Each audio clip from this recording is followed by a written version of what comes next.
Hello दोस्तों, स्वागत है आपका पॉलिटी विद सुरेश में। आज हम महान्यायवादी और महाअधिवक्ता के बीच में तुलनात्मक करते हुए पढ़ेंगे। महान्यायवादी महान्यायवादी ये हमारे केंद्र सरकार में होता है, जबकि महाअधिवक्ता राज्य सरकार में होता है। प्रत्येक राज्य सरकार में एक महाअधिवक्ता होगा।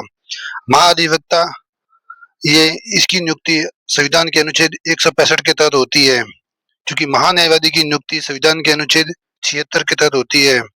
इसकी नियुक्ति राष्ट्रपति के द्वारा की जाती है। जो महान्यायवादी होता है अटॉर्नी जनरल, इसकी नियुक्ति राष्ट्रपति के द्वारा की जाती है, क्योंकि जो राज्य का जो महाधिवक्ता होता है उसकी नियुक्ति राज्यपाल के द्वारा की जाती है। योग्यता क्या है? तो सुप्रीम कोर्ट का जज बनने की योग्यता होनी चाहिए। जो महान्यायवादी होगा उसको सुप्रीम कोर्ट का जज बनने की योग्यता होनी चाहिए, क्योंकि जो महाधिवक्ता होगा उसको राजस्थान हाईकोर्ट का जज बनने की क्या होनी चाहिए? योग्यता होनी चाहिए। महान्यायवादी होगा उसका जो कार्य क्षेत्र होगा वो किसी भी न्यायालय में सुनवाई का अधिकार होगा, क्योंकि वो केंद्र सरकार का वकील होता है। इसको किसी भी न्यायालय में सुनवाई का अधिकार होगा। लेकिन क्योंकि महाधिवक्ता एक राज्य स्तर पर होता है तो उसे अपने संबंधित राज्य के न्यायालय में अधिकार होगा।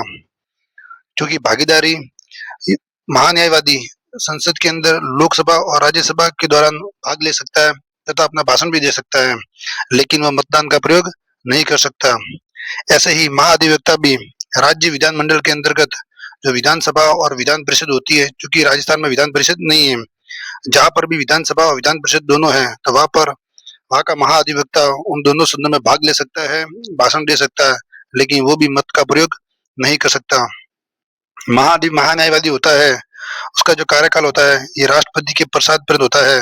जब तक राष्ट्रपति चाहे तब तक वो महान्यायवादी रह सकता है, जो कि महाधिवक्ता के तौर पर ये राज्यपाल के प्रसाद पर तक रहता है, जब तक राज्यपाल चाहे तब तक। तो लीजिए, आज का हमारा ये टॉपिक पूरा हो गया। हमारे चैनल को लाइक एंड सब्सक्राइब करें। धन्यवाद।